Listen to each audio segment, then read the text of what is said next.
শাহরুখ খানের কলকাতা নাইট রাইডার্সের টার্গেট হয়ে গেল কেএল রাহুল, কিন্তু কি করে? চলুন বিস্তারিত দেখে নেওয়া যাক। বর্তমান আইপিএল এর সবথেকে ধারাবাহিক ব্যাটসম্যানদের তালিকায় সবার উপরের দিকেই নাম রয়েছে কেএল রাহুলের। পাশাপাশি তরুণদের সাথে তালে তাল মিলিয়ে ব্যাটিং স্ট্রাইক রেটও বাড়িয়ে চলেছেন তিনি।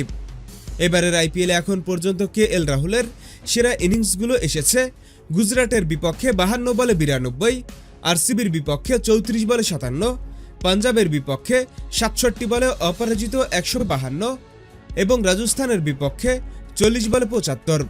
আর আইপিএল ইতিহাসের প্রথম ওপেনার হিসেবে 200টি ছক্কা হাঁকানোর রেকর্ডও তৈরি করেছেন কেএল রাহুল।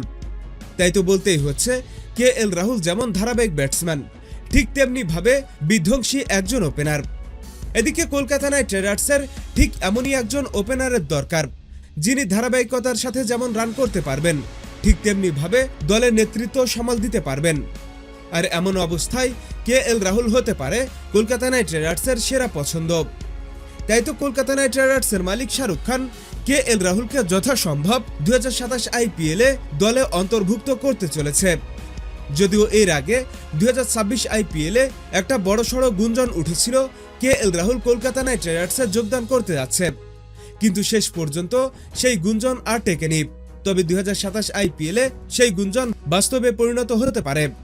হ্যাঁ বন্ধুরা, আপনাদের বলছি, আপনাদের কি মনে হয় কেএল রাহুল যদি কলকাতার দলে যোগদান করে তাহলে কেমন হবে? এখনই কমেন্টস করে জানিয়ে দিন।